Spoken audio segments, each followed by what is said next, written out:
Natanong mo na ba sa sarili mo kung bakit yung mga leader na sobrang puno ng passion sa simula, parang nauubusan din ng hangin? Oo, yung nagsisimula sila na parang kayang sakupin ng mundo, ang linaw ng pangarap. Eksakto. Tapos paglipas ng ilang taon, parang ang nangyari lang, naging abala sila. Yung dating mission, napalitan na lang ng sunod-sunod na meetings at to-do lists. Alam mo, habang binabasa ko yung mga materyales natin, may isang idea na talagang tumalon, kumbaga. Akala kasi natin, ang kailangan para magtagumpay ay yung galing magsalita, yung talino, Yung karisma. oo yung karisma. Pero hindi pala. Sabi dito, ang tunay na pagkakaiba ng isang magandang ideya at isang pagbabagong nangyayari, wala daw sa karisma. Nasa ano? Nasa dalawang salita, accountability at pagsukat. At iyan mismo ang sisiliin natin ngayon.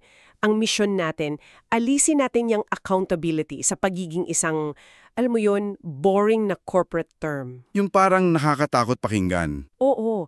Sa halip, ipapakita natin kung paano ito nagiging isang napakamakapangyarihang prinsipyo para sa pamumuno.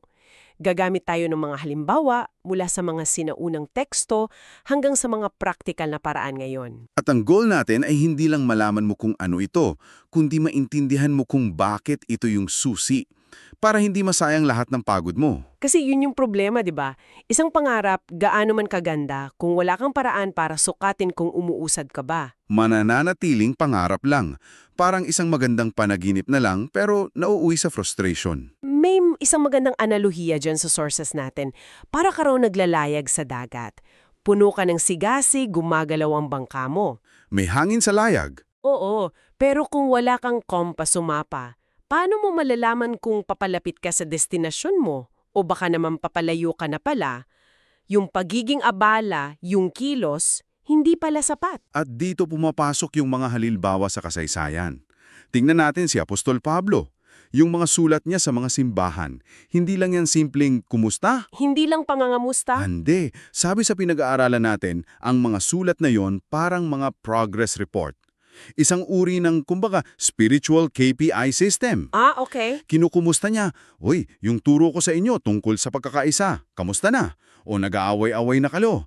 O yung maling aral, nakapasok na ba dyan?" Sinusukat niya kung nasa tamang landas pa ba sila. So may follow-up. Hindi niya lang tinanim yung simbahan tapos iniwan. May check-in. At hindi lang siya, si Nehemiah din, di ba? Yung kwento niya sa pagtatayo ulit ng pader ng Jerusalem. Masterclass yun sa project management. Ayan sa akin, masterclass talaga. Hindi lang niya sinabi, "Guys, pangarap pong itayo ulit ang pader." Hindi ganon. Anong ginawa niya? Ininspeksyon niya muna yung pader sa gabi, palihim, para malaman yung totoong sitwasyon. Tapos, hinati niya yung trabaho, bawat pamilya may naka-assign na section ng pader. So malinaw yung responsibility. Sobrang linaw. At nung may banta mula sa mga kaaway, hindi siya nagpanik. Nag-adjust siya ng strategy. Okay, kalahati sa inyo, magtrabaho, kalahati, magbabantay na may armas. May constant monitoring and adjustment. Okay, so malinaw na hindi to bagong pakulo ng mga business gurus. Libo-libong taon na pala tong konsepto na to. Kung ganun, himayan pa natin, gaano ba talaga ito kaluma? Saan to nagsimula? Ayon sa mga binasa natin, nagsimula ito sa pinakaunang kwento. Tinatawag itong Eden's First Audit. Eden's First Audit. Interesting. Isipin mo, nang ilagay ng Diyos si Adan sa hardin, binigyan siya ng malinaw na job description. Alagaan at pagyamanin mo ito. Yan ang mission. Okay, yan yung goal. Tapos, may isang malinaw na hangganan o rule. Lahat ng puno pwede mong kainin, maliban dito sa isa. So bago pa man magkaroon ng corporate jargon, meron ng mission at boundaries. Heto ang trabaho mo at heto ang wag mong gagawin. Eksakto. At nung nilabag yung rule, doon pumasok yung audit. Paano? Sa tanong ng Diyos, nasaan ka?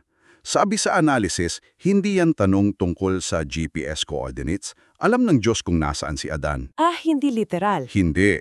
Isa itong tanong ng accountability. Parang sinasabi, anong nangyari? Anong ginawa mo? Harapin mo ko. At doon natin nakita yung unang reaksyon ng tao kapag tinatawag para managot. Pagtuturo. Pagtuturo. Sinisi ni Adan si Eva. Sinisi ni Eva yung ahas. Pero sa huli, Lahat sila hinarap ang resulta ng ginawa nila. May panananggutan. Grabe ang Eden's first audit na yan. Yung konsepto ng panananggutan, nasa simula pa lang pala talaga. At hindi lang yan sa pagsunod, sa utos, di ba? May isa pang kwento. Tungkol naman sa kung anong ginagawa natin sa mga pinagkakatiwala sa atin. Yung talinghaga ng mga talento? Oo, dito hindi na lang wag mong gawin ang usapan, kundi anong ginawa mo. Tama ka. Ito na yung next level. Hindi na lang pagsunod, kundi paglago. Sa kwento, isang amo ang umalis. Nag-iwan ng talento na malaking halaga ng pera sa 3 alipin. At mahalaga yung detalye, no? Binigyan sila ayon sa kakayahan ng bawat isa. Hindi pantay-pantay. Hindi. Kasi hindi naman tayo pare-pareho. At pagbalik ng amo, Performance review na. mabuting gawa, tapat na lingkod. Pansinin mo ha, ang papuri ay sa pagiging tapat. At ang ebidensya ng katapatan Yung paglago, ay yung paglago. Pero yung pangatlo, yan yung classic. yan yung kinatatakutan nating lahat na maging sa kwento. Yung pangatlo, may isang talento, natakot. Ang ginawa niya, ibinaon niya sa lupa. Para safe. Para siguradong hindi mawawala. At anong naging hatol sa kanya? Masama at tamad na lingkod. Ang tindi, di ba? Ang punto dito, hindi siya pinarusahan dahil nalugi siya. Pinarusahan siya dahil sa kawalan ng pagkilos. Dahil sa takot, wala siyang ginawa. So may 3 aral dyan. Una, lahat ng nasa atin, talento, oras, pera, ipinagkatiwala lang. Pangalawa, may inaasahang paglago. At pangatlo, Siguradong darating ang araw ng pagsusulit. May audit, walang takas. okay. At yan ang nagdadala sa atin sa tanong na para sa'yo na nakikinig. So anong ibig sabihin ng lahat ng ito ngayon? Paano natin isasalin itong mga sinaunang prinsipyo na to sa team mo, sa proyekto mo? Dito napapasok yung mga modernong tools. Nagsisimula yan sa tinatawag na Key Performance Indicators o KPIs. Pero may malaking babala yung sources natin dito. Ano yon? Sabi nila, iwasan daw yung tinatawag na nickels and noses metrics. Nickels and noses, pera at ilong. Pera at bilang ng tao, pondo at attendance. Kasi yan daw ang pinakamadaling bilangin, pero yan din ang pinakamababaw.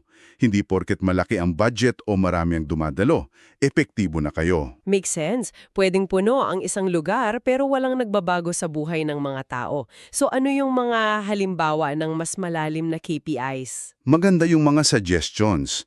Halimbawa, para sa spiritual growth, imbes na bilangin lang kung ilan ang dumadalo tuwing linggo. Anong mas maganda? Bakit hindi sukatin ng porsyento ng miyembro na aktibong kasali sa maliliit na grupo, kung saan may tunay na relasyon at discipleship? Para sa outreach, imbes na dami ng events, mas mahalaga ang bilang ng pamilyang natulungan ng food bank nyo. Yung impact mismo. At para sa kalusugan ng organization. Isa sa pinakamaganda ay yung volunteer retention rate. Gaano karaming voluntaryo ang mananatili sa loob ng 1 taon? Kung mataas yan, ibig sabihin masaya sila. Naniniwala sila sa misyon. At kung mababa, Kung mababa, may problema sa kultura o pamumuno, kahit gaano pa karami ang pumapasok na bago. okay, so meron ka ng mas makabuluhang sukatan. Paano mo naman to regular na susubaybayan? May 3 practical na tools na binanggit. Una, yung regular review meetings. Pero hindi lang basta meeting, no? Ang suggestion ay quarterly vision checkpoints. Kada 3 buwan, titignan nyo nasaan na tayo kumpara sa plano para makapag-adjust agad. Imbes na sa Disyembre mo pa malaman na 1 taon na pala kayong wala sa direksyon. Eksakto. Pangalawa, progress dashboards. Ito yung parang scoreboard. Para visual. Oo, isang visual display ng mga KPIs nyo, pwedeng whiteboard lang yan. Ang mahalaga, sa isang tingin lang, alam ng buong team kung nananalo ba kayo o natatalo.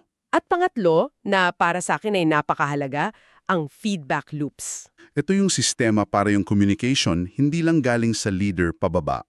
Dapat may paraan para yung mga nasa frontlines makapagbigay ng feedback pataas at pahalang din sa pagitan ng mga team.